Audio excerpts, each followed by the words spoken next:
Oh my goodness. Okay, we end in Seattle with their new OC, Brian Fleury, where Ben asks, what can the Seahawks rely on besides Jackson Smith and Jigba? And you posed the question there, Ben, so what's the answer? We begin with you again.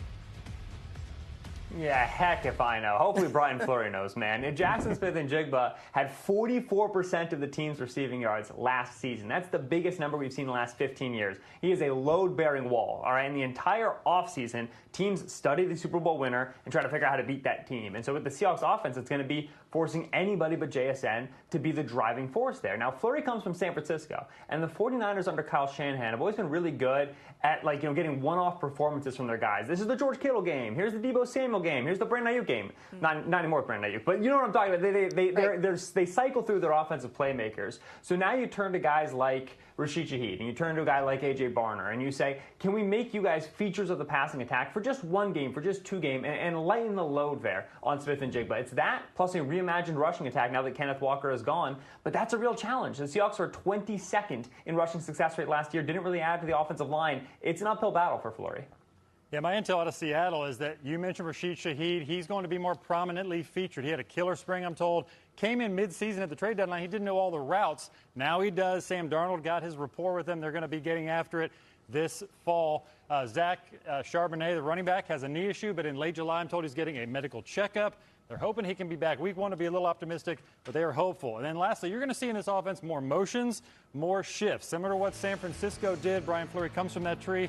Sam Darnold was there 2 years ago, so he's certainly comfortable with that type of offense. He's got the timing down on it. So A.J. Barner, you mentioned him. He's going to be running around before the ball snapped very often in the fall.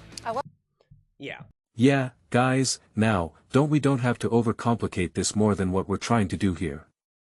Before we jump into it, Seattle Seahawks fans, please do not forget to subscribe and watch the full length of the video, as that is without a shadow of a doubt the best way to support the growth of this channel.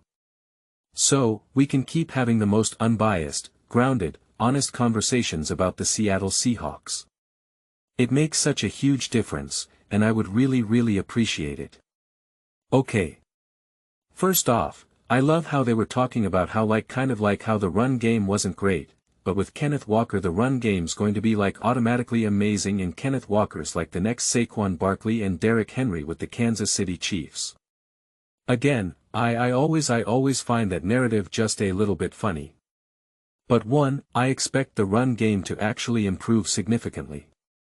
I do think Rashid Shaheed will be involved way more, but I think ultimately they're going to be have a more successful rushing attack, but overall, especially things like with Jackson Smith and Jigba and a Mike Macdonald defense, the stats are always going to be a little bit rough in the sense of you're not going to always be able to take them at face value.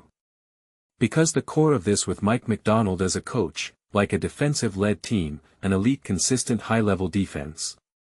And when whoever that guy is, I forget his name. Bobby? Wah. T is his name. I forget.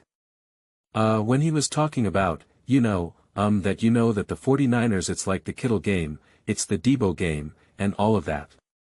The reality is with the Seahawks it's kind of just like we're controlling this game, we're winning it. Is it going to be a game where we do just like in the fourth quarter when we're already up by 10, that Jackson Smith and Jigba does go up over the top and then gets like a 60-yarder or Rashidi, or is it just we're winning, we're controlling the game, clock is winding down, we're going to just go home, win 21-10 or whatever. Like it's just when you are such a tough, physical defense. And again, they want to be able to run the ball. They want to be able to milk the clock. Like there's plenty of times that Sam was forced to kind of work the ball to Jackson Smith and Jigba. They were forced to kind of throw the ball in a way when they didn't actually want to do that. They wanted to be able to just hand the ball off, move the chains, run the clock. Like that is very much like in a lot of ways, you would almost like Macdonald almost wants to run his offense the way how Harbaugh does, right? Just wants to play tough, physical defense, wants to run the ball, doesn't want to ask his quarterback to throw the ball 40 times a game. Like that appears to be Mike Macdonald's preferred attack. Now, and that's why they obviously value that. That's why they went out and got another running back. Like they clearly value that.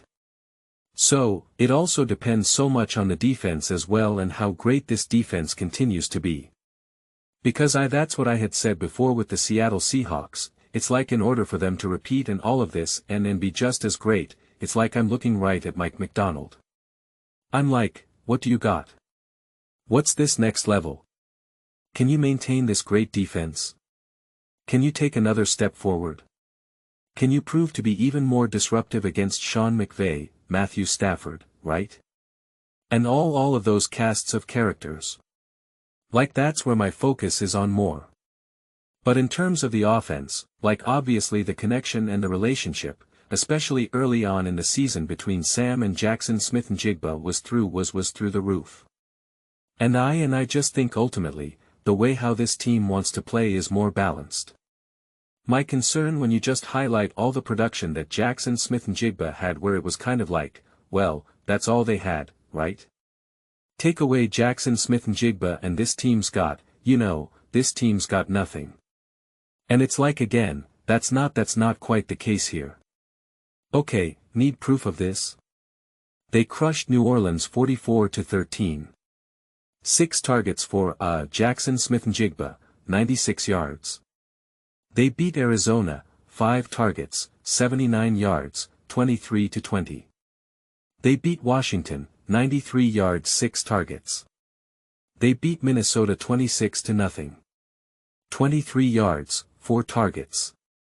This is all Jackson Smith-Njigba, obviously. 27-10 against Carolina, 72 yards, 12 targets, but only 72 yards, nothing crazy, obviously. And then they beat San Francisco 13-3, 84 yards, 8 targets. And then even in the playoffs against San Francisco again, 41-6, 19 yards from Jackson Smith-Njigba. Obviously, he was huge against the Rams. But in the NFC Championship game or obviously in the Super Bowl. Only 10 targets, 4 receptions and 27 yards. I mean, even in arguably the craziest game of the season, the second game against the Rams, the 38-37 the overtime game, all that again, working Kenneth Walker in the receiving game, 64 yards, 96 yards for Jackson Smith-Njigba, A.J. Barner 49, Cooper Kupp 39, right? Like I expect this and obviously nothing to do with Rashid Shaheed there. But like I'm expecting more than that. I'm expecting continue to be able to work the running backs in the receiving game. I'm expecting more tight end usage. I'm expecting Rashid Shaheed to kind of go back and forth between Jackson Smith-Njigba. Pretty much like kind of not exactly, but like an A.J. Brown, Devontae, T. Higgins, and Jamar Chase, right? Like I'm expecting more of that dynamic. That to me is to be expected. I mean, you can't really go by the stats of New Orleans because they've been such a mess, their quarterback, all of this, but like considering what he's had to deal with, like you see he can be like an 800-1-0-0. 0-yard type receiver. He can clearly be at that volume if not even more. Like that is very clear. Very clear, especially when you just look at the amount of targets compared to yards, 17.4, 15.6, 74.5. But again, it's like the Saints have been an absolute mess. So, though the data itself is certainly going to be certainly going to be a mess, but I am expecting minimum like 800 some yard. That's like the floor, like 800 yards Rashid Shaheed with the Seattle Seahawks.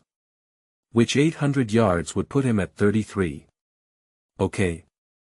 For receiving yards. Wouldn't even be top 32.